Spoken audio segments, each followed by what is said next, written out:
¿Qué tal? ¿Cómo les va? Y bueno, obviamente en este contexto analizar nuevamente lo que es un gran dilema frente a lo que es la crisis sanitaria, también la repercusión económica que tiene el COVID en la Argentina. Es decir, ¿qué ocurre con aquellas empresas que cierran, aquellas empresas que tienen dificultades para pagar, aquellas empresas que evidentemente también tienen enormes dificultades y esfuerzos para seguir trabajando, que deben a los acreedores, en fin. Una serie de situaciones que todavía no estamos viendo el efecto post-pandemia. Es decir, estamos en un contexto de multiplicación de casos y obviamente esto repercute en lo que es la situación económica, sobre todo de las pymes. Vamos a hablar de este tema en un minuto con Ximena García.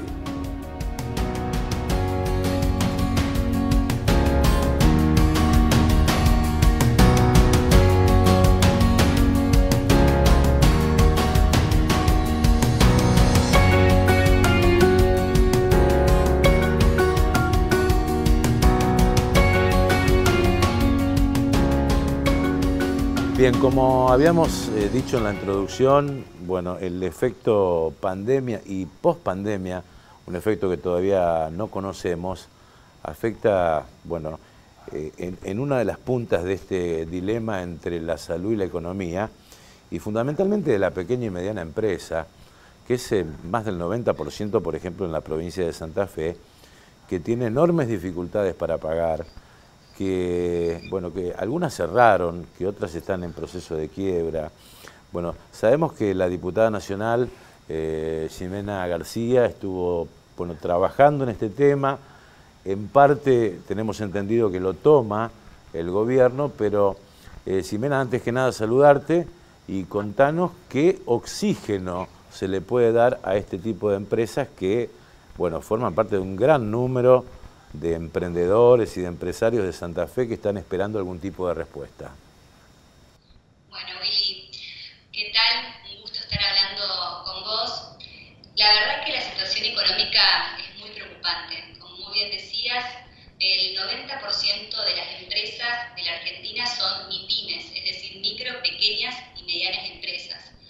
Por lo tanto, esta situación de la pandemia, que generó una parálisis económica, atentó directamente contra el sector productivo y dinamizador de la economía de este país, imposibilitándolos operar, trabajar y por ende también obtener ingresos y hacer frente a sus deudas y generando nuevas deudas, por lo que lo pone a las empresas en una situación, en un estado de cesación de pagos, en una situación muy delicada y que está en vías de ponerlas en la puerta de ser concursadas. Por eso nosotros estamos proponiendo un proyecto de ley que modifica temporariamente la ley de concursos y quiebras, para que las empresas, en la mayoría de los casos, como bien decíamos, son pymes, puedan seguir trabajando, puedan seguir desarrollando su actividad productiva y que no se pierdan miles de puestos de trabajo. A ver, dame o sea, un par de ejemplos de lo que sería ese grado de oxígeno para las empresas. Ejemplificalo en qué situaciones, por ejemplo. ¿Qué pasa si una empresa, digamos, debe a los proveedores, por ejemplo, ¿no? O ha emitido cheques o pagarés, por ejemplo? Bueno, si una empresa ha emitido cheques o pagarés y se encuentra en estado de cesación de pagos, va directamente a un proceso concursal, a un concurso y posteriormente a una quiebra, y por esa razón lo que nosotros estamos haciendo foco con esta modificación es en que pueda generarse entre ambas partes, entre la pyme, empresa deudora y los acreedores, un acuerdo, que se le llama un acuerdo preventivo extrajudicial, para evitar que las empresas ingresen en proceso concursal y posteriormente de quiebra. Estas APEs, que son los acuerdos preventivos extrajudiciales, en este momento requieren que 2/3 de los acreedores estén de acuerdo para poder concretarlas y lograrlas. Lo que nosotros proponemos es que se disminuya el número de acreedores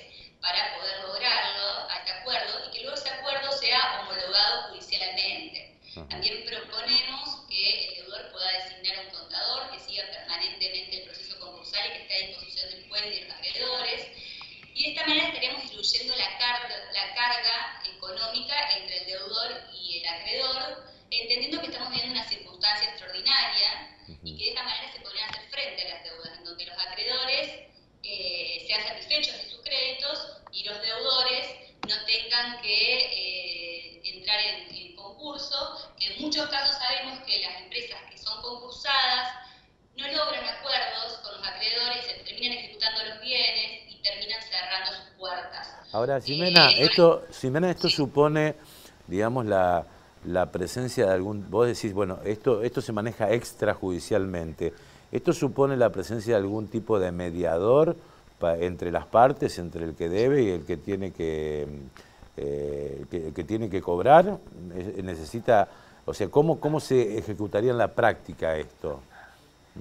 Sí, los acuerdos preventivos extrajudiciales están regulados en la ley de concursos y quiebras y hay un juez que interviene. Lo que nosotros acá estamos proponiendo es un extra participante que es el contador, que sea el que durante todo el proceso de concreción del acuerdo también esté a disposición, tratando y manifestando que haya mayor voluntad de generar ese acuerdo, y que obviamente el juez luego lo homologue para darle fuerza de ley y para que también controle que no tenga ningún desequilibrio ni ningún abuso por parte de ninguna de las dos partes. Entendemos que el marco judicial y que sea homologado judicialmente no solamente que le da fuerza de ley y que sea oponible a terceros este acuerdo, sino también lo que genera es un marco de protección hacia tanto al deudor como al acreedor, y que no termine siendo un negocio entre el deudor y sus accionistas que atenten contra los intereses del acreedor. ¿Y qué pasa, por ejemplo, con los empleados a quien se les debe, por ejemplo, Ximena? ¿A los empleados, a sus propios empleados? Sí. Y bueno, este acuerdo es para que se pagan los créditos con sus acreedores. Claro. O sea, los empleados van a tener que seguir haciendo frente al pago, como muy bien, con algunos auxilios que ya están teniendo, que también lo que tenemos claro es que por datos de la Fundación del Observatorio Pymes, hoy el 8% de las pymes no están en posibilidades de volver a abrir sus puertas, aún considerando que tuvieran auxilios del Estado, y un 24-25% que podrían seguir, que están en condiciones de abrir sus puertas, consideran que el auxilio del Estado para hacer frente a los sueldos y las contribuciones patronales fue insuficiente. Por eso estimamos que podría un 25-30% de pymes estar en condiciones de iniciarse un proceso de concurso, y nosotros con esto lo que proponemos es una bocanada de oxígeno para que no tengan que ser concursadas y que puedan negociar con los acreedores, pero en el marco de la ley, y que luego se acredite y se homologue judicialmente este acuerdo.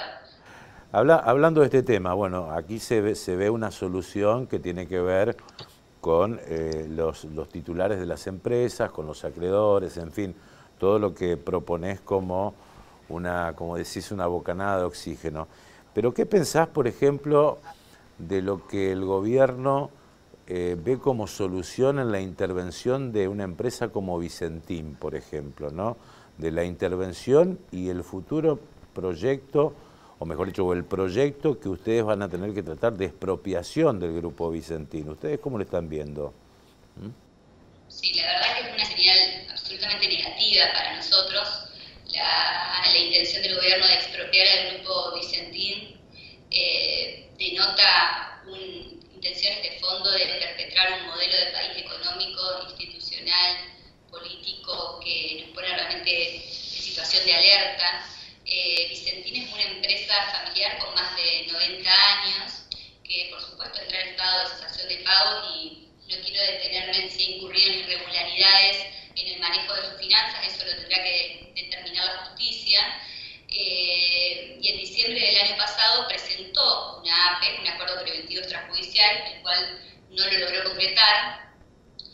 Por esa razón, en febrero de este año, del año 2020, se presentó en concurso, lo que representa la clara voluntad de Vicentín de llegar a una salida con sus acreedores, es decir, de alguna manera negociar con los acreedores las deudas que tiene y satisfacer los créditos. En En este momento Vicentín es una empresa que se encuentra parcialmente trabajando, pagándole a sus trabajadores y, como decíamos anteriormente, en un proceso concursal, es decir, en un proceso legal, jurídico, que lo prevé la Ley de Concursos y Quiebras y la Ley de Sociedades, con un juez que controla este proceso, que designó también un síndico para controlar la sociedad comercial. Y por todas estas razones consideramos que la decisión del Poder Ejecutivo de intervenir carece de sustento jurídico, de sustento legal, y creemos que son motivaciones políticas partidarias, ya que la definición del Poder Ejecutivo, del presidente, mediante un DNU, que es un DNU completamente inconstitucional e ilegal, no hace más que demostrar cuáles son sus intenciones de fondo, que es apropiarse de una empresa privada. Claro. Ahora, cuando desde el gobierno se dice, bueno, vamos al rescate de 1.350 millones de dólares, es un tema muy difícil porque el gobierno, es paradójico que el Estado quebrado vaya a salvar una empresa quebrada, ¿no? Es bastante paradójica esta situación, ¿no? Pero cuando en ese paquete se incluye la deuda del Banco Nación, que en realidad son fondos públicos, ¿qué respuestas le das a esto? Sí, la decisión aparte del gobierno es una decisión contradictoria e inconducente y que afecta a los intereses de los argentinos, porque hoy Vicentín, como decíamos anteriormente, se encuentra en un estado de situación de pagos de sus deudas, no está pagando no pudo hacer frente a sus deudas, por lo tanto está en un proceso judicial para ver cómo negocia con sus acreedores.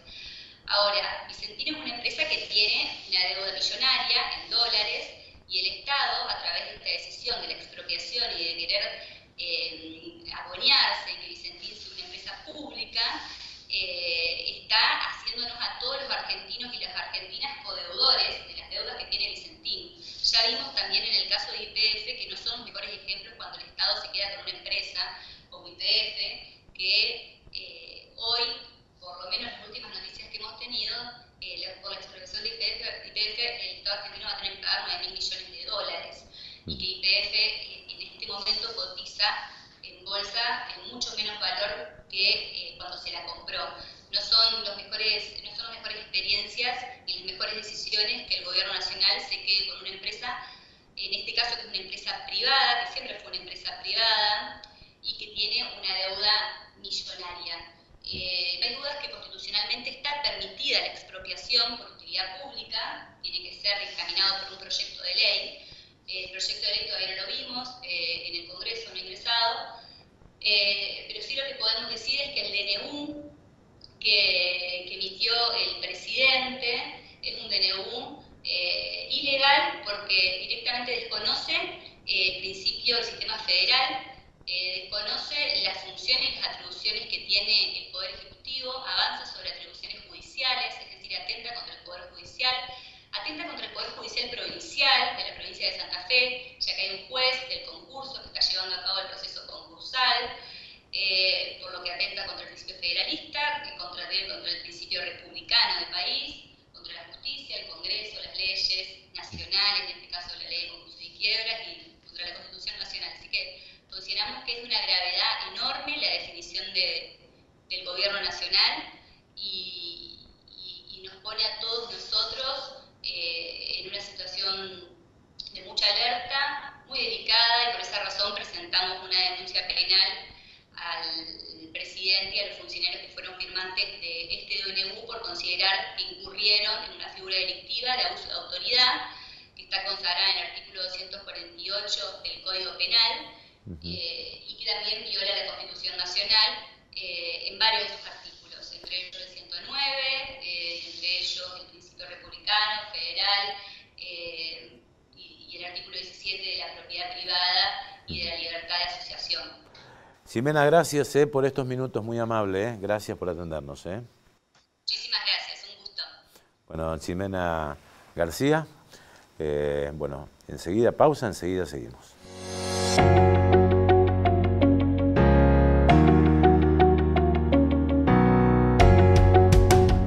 Bien, seguimos aquí en Perfiles y bueno, otro de los costados que tiene este particular momento que vive el mundo y hoy por hoy la Argentina con más casos de contagios de COVID, la cuarentena. digamos, ¿qué efectos está teniendo en nuestra nutrición? Es decir, en lo que nos alimentamos. Porque algunos estudios están hablando de excesos en el alcohol, en el tabaquismo, en las comidas. Bueno, este es el tema que abordamos en segundos con Virginia Joyce.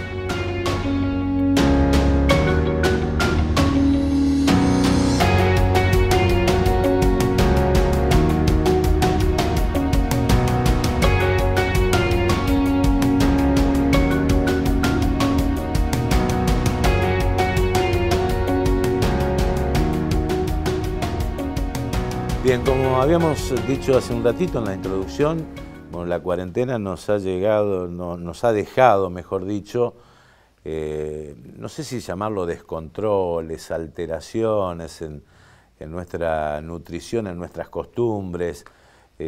Hay excesos en distintos rubros, como por ejemplo el tabaquismo, el alcoholismo.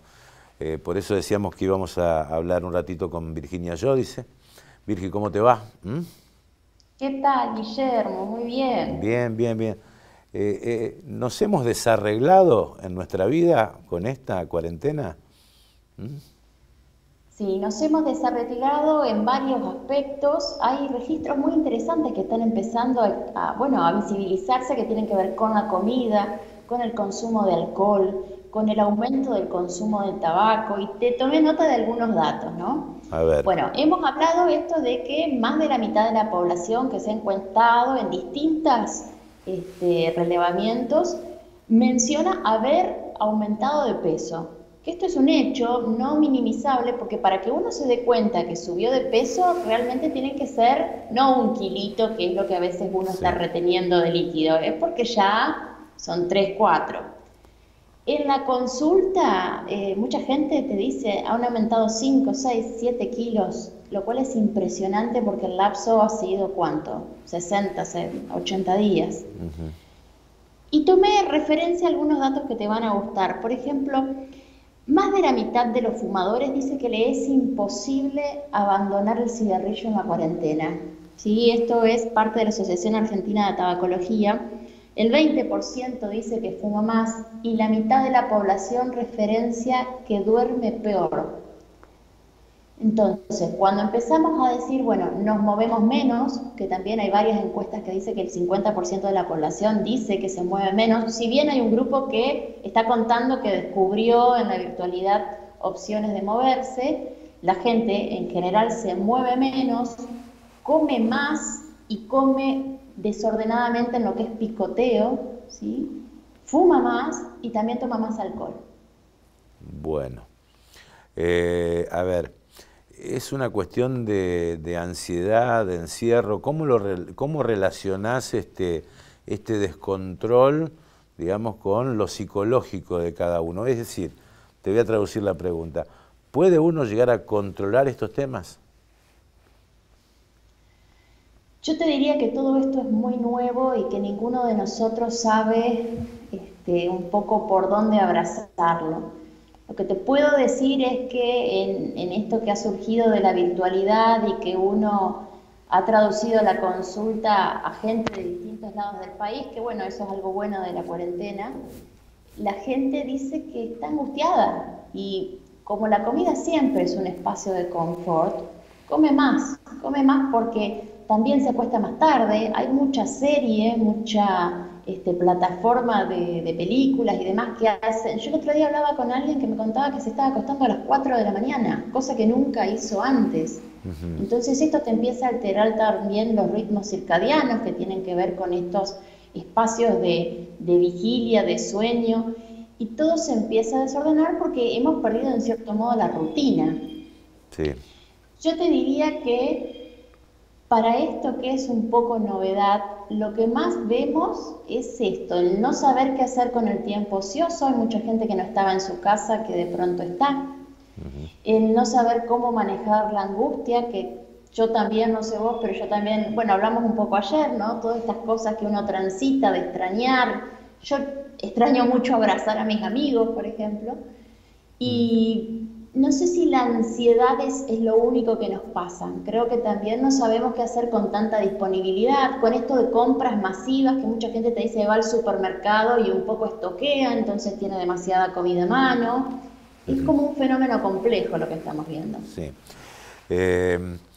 Quería preguntarte también por, bueno, en el ámbito de la nutrición, porque también, digamos, la pandemia desnudó, a pesar de que se mostraban números, los grados de pobreza en la Argentina, ¿no? Y, bueno, y lo que uno estima que puede aumentar hasta 10 puntos más cuando esto termine, ¿no? Pero uno ve colas en merenderos, digamos, en una suerte de ollas populares en barrios, donde predomina generalmente el fideo o determinados productos que siempre son los mismos. Digo, esto, digamos, ¿termina siendo una solución o un problema? Mira, yo lo que te voy a decir es una posición un tanto fuerte de mi parte que tengo tomada, y es una visión política, no partidaria, ¿sí? Pero es claramente política de lo que sucede con el sistema de salud.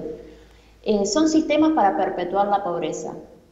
Hay una cuestión de que la asistencia alimentaria debe existir, pero no en los términos poco nutricionales que hay. Todas las encuestas que tenemos nos dicen que en la pobreza cada vez convive más la obesidad con la anemia, por ejemplo, y cuando empezamos a ver la falta de control de natalidad, por más que no se dice, sumado a la falta de alimento, no es una buena combinación, y a veces uno tiene la sensación de que esto se quiere perpetuar para, bueno, hacer un ejercicio desmedido de poder. Yo, después de tantos años de ir a barrios muy vulnerables, a comedores, y ver cómo chicos se duermen porque les falta hierro, uno no entiende cómo eso se puede seguir perpetuando, más con la visibilidad que tiene la nutrición hoy por hoy. Entonces, todo político debería saber que un chico no se puede criar a robo y a polenta, no porque sea malo. Un chico necesita nutrirse. Y a veces pienso que quizás es a propósito. A esta altura de mi vida no te lo puedo negar, Guillermo. Creo que hay que atacarlo ya, o si no es adrede. Uno tiene la sensación que se busca una salida fácil y económica, es decir, el fideo y prácticamente en forma monotemática, ¿no? Pero ¿puede haber alguna alternativa muy distinta, Virginia? Lo que pasa es que lo que se ha perdido es la práctica culinaria, y esto atraviesa a todos los sectores sociales. Mucha gente no sabe cocinar, entonces ahí tenemos un problema. No es una cuestión meramente económica. Yo he visto familias con presupuestos razonables, pero que comen muy mal porque muchas veces basan una alimentación en pebetes con fiambre, y esto lo veo muy recurrentemente, muchísimo. La compra de fiambre para solucionar la comida, la compra de snacks, esto es súper común. Entonces, necesitamos, por un lado, recuperar la cocina, ¿sí? No se saben hacer guisos más que sean de fideos, no se sabe hacer una papilla para el bebé, no se sabe hacer una cremita de maicena. El comedor que iba para resolver la emergencia se ha perpetuado. Yo trabajo en un comedor que hace 40 años que es comedor, y eso finalmente lo que logra, más allá de las buenas intenciones, es que muchas familias no tienen mesa, no comparten la comida. La madre tiene 30 años, la hija tiene 15 y esa hija ya tiene un bebé, y ninguna de las dos tuvo la oportunidad de cocinar. Entonces, esto también hay que visibilizarlo. Necesitamos que todas las clases sociales vuelvan a cocinar. Está bien. Y bueno, a veces no es un discurso simpático porque te tildan, qué sé yo, de machista. Nadie dice que solo deban ser las mujeres las que cocinen, pero hay que volver a la cocina. Es más barato. Bueno, te dejo hablar. No, te quería despedir y te agradecerte estos minutos con nosotros, ¿eh? Bueno. Pero, Comé saludable, Guillermo. Comé saludable. Te mando un abrazo enorme, gracias, ¿eh? Un abrazo. Bueno, Chao. Nosotros nos estamos despidiendo de Perfiles de hoy.